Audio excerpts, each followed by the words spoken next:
హరిశ్రీ గణపతియే నమః. అవిఘ్నమస్తు శ్రీ గురుభ్యో నమః.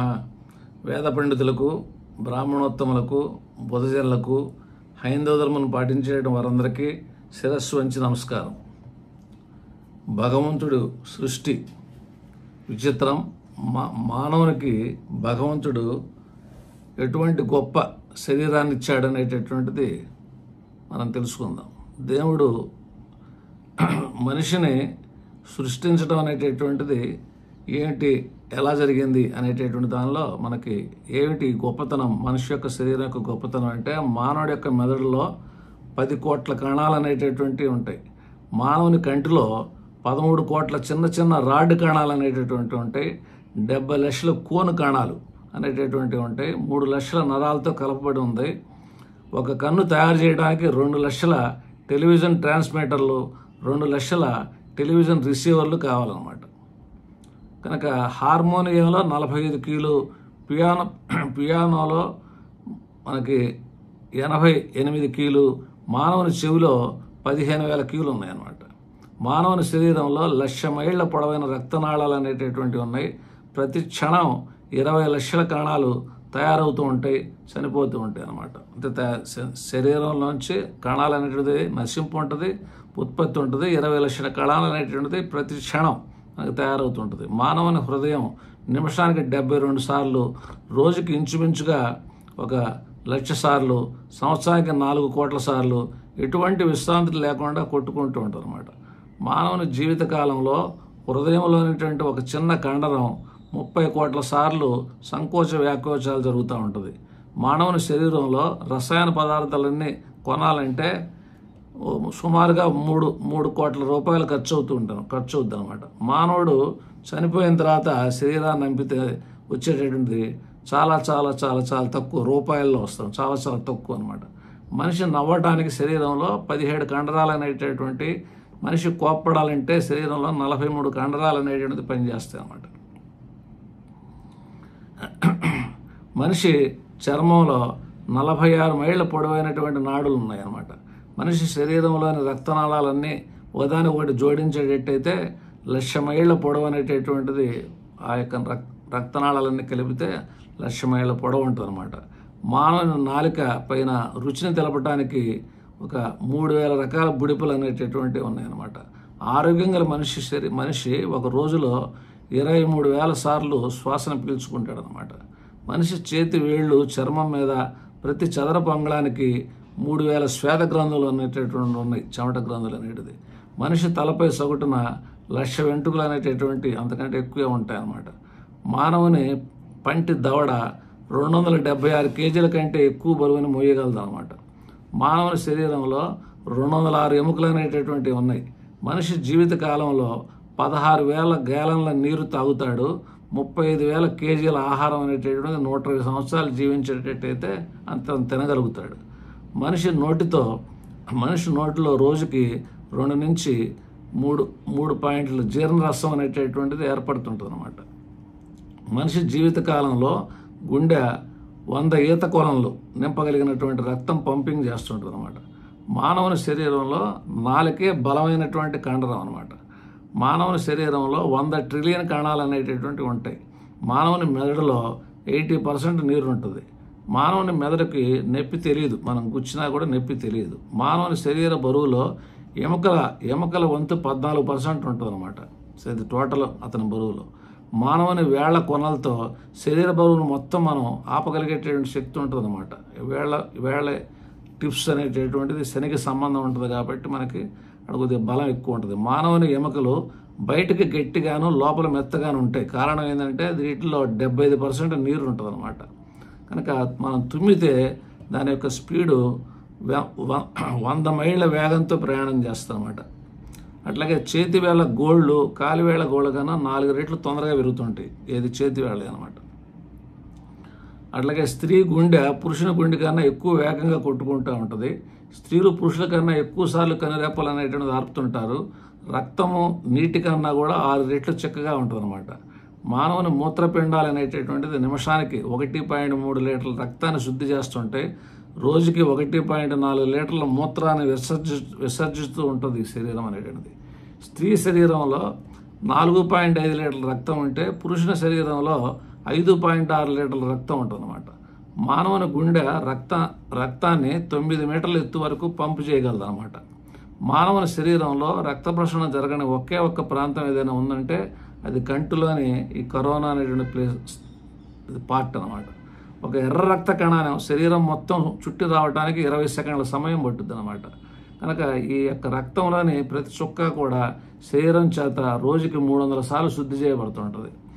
మానవుని జుట్టు, చేతిగోళ్ళు చనిపోయిన తర్వాత కూడా పెరుగుతుంటాయి అన్నమాట. మనిషి గొంతులో ఉండే షోయిడ్ అనే ఎముక శరీరంలోని వేరే ఏ ఎముకతోనూ కలవదు, అతకబడి ఉండదు. మనిషి పుర్రె 10 సంవత్సరాలకు ఒకసారి ఆ కణాలన్నీ మారుతూ ఉంటాయి అన్నమాట. మనిషి మెదడులోని కుడి భాగం శరీరంలోని ఎడం భాగాన్ని కంట్రోల్ చేస్తుంటుంది. మెదడులోని ఎడం భాగం శరీరంలోని కుడి భాగం అనేటటువంటిది అదుపు చేస్తుంటుంది. మన కుడి చేతికి పక్షవాతం వచ్చిందంటే బ్రెయిన్లో ఎడం పక్క లోపం వచ్చిందని అర్థం అనమాట. మనిషి ఏమి తినకుండా 20 రోజులు ఏమి తాకకుండా 2 రోజులు బతుకుతాడని చెప్పారు. బట్ అక్కడ అవసరం వచ్చినప్పుడు అక్కడ భూకంపాలు, ఈ బిల్డింగ్లు పడిపోయినప్పుడు అక్కడ ఎక్కువ రోజులు బతికినటువంటి వాళ్ళని కూడా మనం చూస్తుంటాం. మనకి ఇక్కడ ఆహారం లేకుండా 20 రోజులు బతుకుతారని చెప్పారు. పొట్టి శ్రీరాములు గారు 56 రోజులు బతికారు అన్నమాట. మానవుని నాడి నిమిషానికి 70 సార్లు కొట్టుకుంటూ ఉంటుంది. ప్రతి 7 రోజులకు ఒకసారి శరీరంలోని ఎర్ర రక్త కణాలన్నీ కూడా సగం మార్పిడి చేయబడుతుంటాయి అన్నమాట. మనిషి దగ్గినప్పుడు గాలి శబ్ద వేగంతో సమానంగా ప్రయాణం చేస్తుంటుంది అన్నమాట. ఆహారం నోట్లో నుండి పొట్టలోకి వెళ్తానికి 7 సెకండ్ల టైం అనేది పట్టుద్ది. మనిషి శరీరంలో 75% నీరే ఉంటుంది అన్నమాట.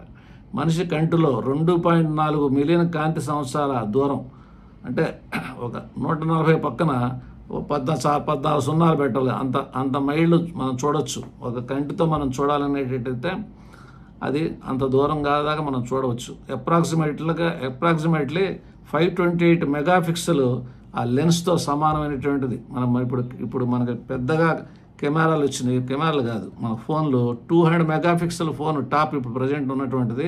ఇంకా రాబో కాలంలో ఇంకా మెగాపిక్సెల్ అనేది కొద్దిగా పెంచుతున్నారు. మన కన్ను భగవంతుడు తయారు చేసినటువంటిది 528 మెగాపిక్సెల్ అనమాట.